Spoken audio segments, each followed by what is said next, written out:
Next is excretion in plants. अब जो plants हैं उनमें एक्सक्रीशन किस तरह से होता है, जैसे कि अगर हम बात करें ह्यूमन बीइंग में जो एक्सक्रीशन होता है, तो जैसे कि हम लोग टॉयलेट करते हैं, है ना, एनिमल्स हैं वो टॉयलेट कर देता है, तो ये टॉयलेट है ना, और फीकल मैटर हम निकलता है, तो ये क्या है, एक्सक्रीटरी प्रोडक्ट है। स्वेट, पसीना, ये भी क्या है, फीकल मैटर है। आंसू, है ना, ये भी क्या है, वेस्ट प्रोडक्ट है जो हम लोग के शरीर से बाहर निकालते हैं। तो प्लांट्स में एक्सक्रीटरी प्रोडक्ट क्या होते हैं, इसके बारे में पढ़ते हैं। Plants are completely different strategies for excretion than those of animals. अब plants में अगर हम कंपैरिजन करें एनिमल्स से, तो प्लांट्स के जो एक्सक्रीटरी प्रोडक्ट्स हैं वो अलग होते हैं as comparison to animals. Oxygen itself can be thought of as waste product generated during photosynthesis. अब ऑक्सीजन क्या है, एक तरीके का वेस्ट प्रोडक्ट है, किसके लिए, प्लांट के लिए, ठीक है, जो फोटोसिंथेसिस की प्रोसेस में बनता है, तो वो एज अ वेस्ट प्रोडक्ट ही प्लांट से बाहर निकाल दिया जाता है फ्रॉम स्टोमेटा।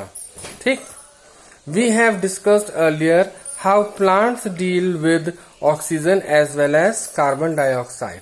हमने पहले भी चैप्टर में पढ़े हुआ कि किस तरह से ऑक्सीजन को बाहर निकाला जाता है। जो प्लांट्स क्या करते हैं, कार्बन डाइऑक्साइड को लेते हैं और ऑक्सीजन को बाहर निकाल देते हैं।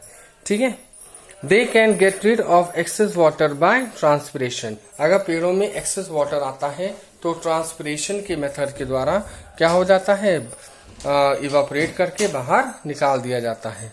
ठीक है, for other waste plant use the fact that many of their tissues consist of dead cells and that they can even lose some parts such as leaves. ठीक, अच्छा, कुछ ऐसे प्लांट्स होते हैं, तो बहुत से मतलब मोस्टली जो प्लांट्स होते हैं उनकी जो सेल्स होते हैं वो क्या होते हैं, डेड सेल्स होते हैं, यानी कि मृत सेल्स होते हैं। ठीक है, and they can even lose some part such as leaves. उनके कुछ ऐसे पार्ट्स होते हैं जो लीव्स वगैरह होते हैं, वो भी क्या होते हैं, सब कुछ लूज करते हैं एक्सक्रीटरी प्रोडक्ट को, यानी कि लीव्स भी हैं, कुछ पौधों की ऐसी लीव्स भी हैं जो एक्सक्रीटरी प्रोडक्ट को रिलीज करती हैं। ठीक है, many plant waste product are stored in cellular vacuoles. अब जो प्लांट्स का वेस्ट मटेरियल होता है वो क्या होता है, सेलुलर वैक्यूल्स में एकत्रित होता है। यानी जो सेलुलर वैक्यूल्स, जो इनके प्लांट सेल्स में जो बड़ी एक वैक्यूल बना होता है, ठीक है, जहां पर स्टोरेज होता है, तो उसमें भी क्या होता है, एक सेलुलर वैक्यूल होता है जिसमें सारा नाइट्रोजनस वेस्ट स्टोर किया जाता है।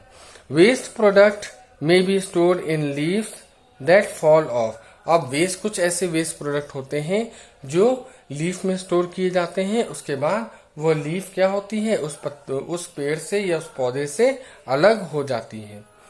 Other waste products are stored as resin and gums, especially in old xylem. अब कुछ ऐसे पेड़ होते हैं जो रेजिन और गम जैसे प्रोडक्ट को क्या करते हैं, एक्सक्रीट करते हैं। तो ये सब ओल्ड जाइलम्स होते हैं जो रेजिन और गम्स जैसे चीजों को बाहर निकालते हैं। यानी रेजिन आपने देखा होगा, एक दूध जैसे मिल्क निकलता है। ठीक है, जैसे आपने मदार की पत्ती तोड़ी, तो मदार का जब पत्ती आप अगर तोड़ते हैं तो उसमें से दूध निकलता है ना, और गोंद निकलता है। कुछ ऐसे पेड़ होते हैं जिनके स्टेम से क्या निकलता है, गोंद जैसा पदार्थ, चिपचिपा पदार्थ निकलता है।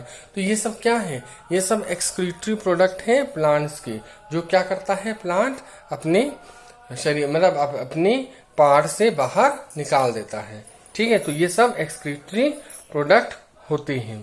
Plant also excrete some waste substance into the soil around them. और कुछ ऐसे मोस्टली ऐसे प्लांट्स होते हैं जो अपना वेस्ट मटेरियल होता है वो अब जिस सॉइल में वो ग्रो कर रहे हैं उसी सॉइल में वो फेंक देते हैं। ठीक है, उसी सॉइल में क्या करते हैं, वो डिस्पर्स कर देते हैं जिस सॉइल में वो ग्रो कर रहे हैं। तो इसी तरह से जो प्लांट्स हैं वो क्या करते हैं, एक्सक्रीशन करते हैं। जैसे ह्यूमन बींग्स में आपको हमने बताया कि ह्यूमंस जितने होते हैं तो उनके स्वेट निकलता है, फीकल मैटर निकलता है और यूरिन निकलती है, आंसू निकलते हैं। तो ये सब क्या है, ये सब एक्सक्रीटरी प्रोडक्ट है, यानी ये सब नाइट्रोजनस वेस्ट है जो ह्यूमन बींग्स क्या करते हैं, अपने बॉडी से बाहर निकालते हैं। उसी प्रकार जो पेड़ पौधे होते हैं वो गम, रेजिन, ये इस तरह के एक्सक्रीटिव प्रोडक्ट होते हैं जो उनको बाहर निकालते हैं। ठीक है, अंडरस्टैंड।